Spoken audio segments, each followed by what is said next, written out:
You're listening to All Things Real Estate on Full Service Radio, 830 WCRN.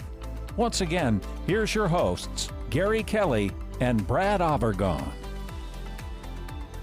Welcome back to the second half of All Things Real Estate with Gary Kelly and Brad Avergon.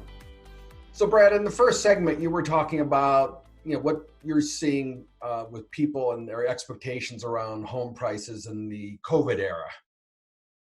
Right. So we were talking about that the lack of inventory in our geography, I think, really keeps the value of home prices at least where they are, if not increasing. So that gives it some stability. So you don't have to worry, my opinion, that I don't anticipate a big drop in value or prices on homes going forward. The other thing that I was chatting with someone about recently is that there are certain areas of the country that are more affected than we are. We have a tremendous amount of folks that were able to work remotely in this pandemic in our geography. And because of that, you've had this continuance of income, That's not to say a lot of industries were not hurt. Certainly they were. I mean, hospitality, and certainly they were. And a lot of those folks, unfortunately, have either been furloughed or laid off. So we will see a response. But compared to other parts of the country, I think economically, because we were talking about economics a little bit more in the first half, economically, I think that we are in a little bit of a better position than other parts of the country because we've been able to work remotely, because we've been able to do that, and also because of the types of industries that are here. We've got the education industry, we've got technology, we've got medical. They're all in our kind of geography, and I think that helps us. We don't have the example of the paper plant that shuts down and everybody's laid off in the town. We don't have that here. We've got some diversity. So I think that's helped. It's an interesting one because you've got so many people that have been staying at home. It's a stay-at-home advisory. And some of them have poked their heads out and said, hey, can you show me this house or what? And we've done that. That's allowable. We wear masks, we wear gloves and all that. I'm not saying that we're at the Dr. Fauci level of protection, but apparently Dr. Fauci now is self-quarantining. So we're actually going out and trying to carefully protect ourselves, our buyers, our sellers, and showing properties. But I think one of the things that is interesting is as we've been out doing that, traffic's been down. It hasn't taken us as long to get between showings. I think people are more understanding of, you got to wear a mask. I think if we had said to someone 2 months ago, hey, you got to wear a mask, they would have been repelled from a property. Now it's like, well, yeah, okay, we'll mask up. That's no big deal. So I think that is happening. I actually think we're going to see an uptick in real estate. And I'm not saying that because I'm a real estate agent and I want to be optimistic. I'm saying that because if you look at the demands and the amount of inventory that's on the market, we are lagging what went on last year. And I would expect that when people begin to feel more comfortable in their own situation, we're going to be able to put their house on the market and sell their home in a way that is, as best we can, protects them and protects us, and again, protects the buyer, because we want to protect everyone. And short of wearing hazmat suits everywhere, we've got to use some common sense. And that's what we're attempting to do when we show houses. So I actually expect that what would normally be a robust spring market this year was an okay spring market. Actually, it wasn't horrible, but I think you're going to see a summer market that resembles a spring market and is going to be busier than it has been most summers. Going along the idea of the flattening of the curve idea, we flattened the curve of real estate too. By flattening the curve, it doesn't mean that the amount goes down. It means it kind of drags it out over a longer period of time. And I think you're right. I think this summer will be busy. And it's funny, you brought up that word feeling again. And it pulls a little bit away from just the strict numbers aspect, but it's a matter of people feeling comfortable. I think people have started to kind of come out of their houses a little bit more. They're getting used to wearing a mask when they go into if they go into the supermarket, or if I was in Lowe's the other day and I walked in with my mask on and the cashier was behind a plexiglass booth, and it worked great. It worked fine. And I was very comfortable. I felt comfortable in that environment. And I think as people start to come out of their homes and they start to get to deciding that they're okay with people coming in their homes, as long as there's some minimal safety procedures, I think you're right. I think there is going to be an uptick. And I think we're going to get used to this a little bit, more. It's going to be more commonplace and relax a little bit, as opposed to, stepping out of your house. It was like walking into outer space, you're all on edge.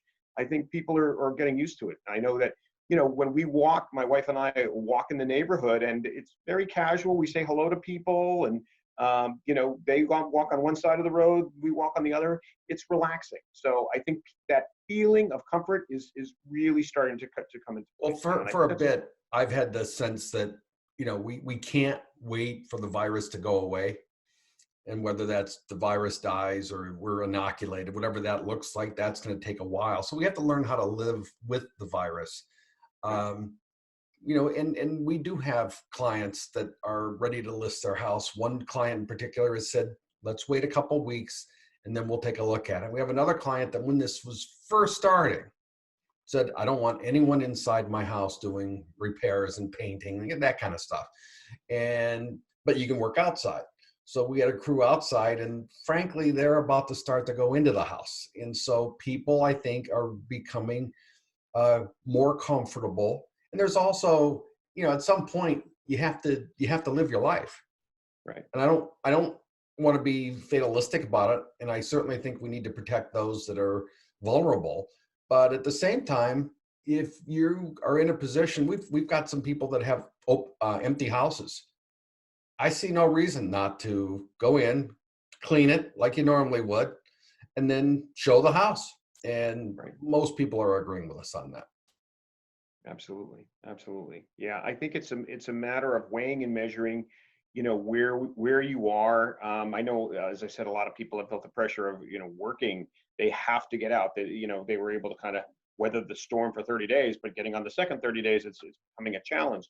So you take proactive measures, you step outside of your comfort zone to do what you need to do. And I think the same thing is true in real estate. You've got people that need to sell their houses. You have people that need to buy a home. There are leases, people that are coming up on their leases right now. They're like, do I want to rent for another year? Do I want to commit to that? Not necessarily. I would really like to buy something, and now's a good time, I think, to do so. Brad, a big chunk of the populace is collecting unemployment right now. Okay, we can debate how long and all that. But if someone is sadly laid off and they're collecting unemployment, how does that impact their ability to get a mortgage, and what can they do to strengthen their position? So that's a great point you bring up. There's two things. Number one, when you're unemployed, obviously it's a difficult situation. In order for us to use income, they have to be returning back to work.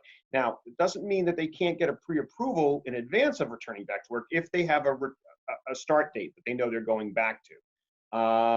I recently closed on a situation where I had two physician's assistants that were coming up to the area. They were relocating from another part of the country, and I was able to close on them, and they actually had a start date that was after the closing, and we were able to still work that out. So there's a lot of accommodations that can be made. The most important thing to try to do is to maintain your credit, because while a working situation, we can work around. I can get a letter saying they returned back, their first paycheck will be done before closing, and that's fine. When you have things that go on your credit report, those are hard to remove. So if you're able to just make those minimum monthly payments as best you can, that's really, really key. Especially the reporting entities. I believe the utilities have been very flexible as far as working with people and not necessarily reporting them to credit agencies. So when it comes to, phone bills, electricity or gas, anything like that, I would encourage people, if they're having challenges, or, reach out, have those discussions, and know what your options are. I think that's important. One of the things, and we're down to a minute left, that some people have been considering is mortgage forbearance. And what I've heard is that that's a dual-edged sword. It might give you some breathing room, but for what period of time. I've heard that some forbearance gets tacked on the end of the mortgage, which to me seems pretty fair, pretty reasonable. And I've heard others, it's like a snowball, and 4 months from now, you're gonna have to pay the entire back amount. And if you aren't able to pay it now, why do you think you're gonna pay it then? I mean, these are all things I think people need to think through. Absolutely, they have to think through, and I'll be quick, but it has not been decided, number one, which options that they're going to choose. Fannie Mae and Freddie Mac have not given specific guidance, so it's lender specific, and they haven't come out and said how they're handling. That's number one. Number two, we don't know what a forbearance is going to look like on a credit report. There may be some notation that payments were delayed during forbearance. Obviously, if people need to do it, they need to do it, but do not do it casually. Think about it, and reach out to you or me or somebody if you need some advice. Brad, if they want to reach you, how can they reach you? Best way is by cell phone, 978-375-5531, or email at Avergon, that's Bavergon, @envisionbank.com. And you, Gary? I'm Gary Kelly, Gary at movewithgary.com. My number is 508-733-6005. I want to thank Brad for spending time with us today. I want to thank Ted, working remotely. We're all making sure we're sanitized and not cross-infecting each other. So Ted's been helpful with us doing our recordings remotely. And I wish everyone a good month, and stay sanitized. Be safe, be well. Thanks. Bye.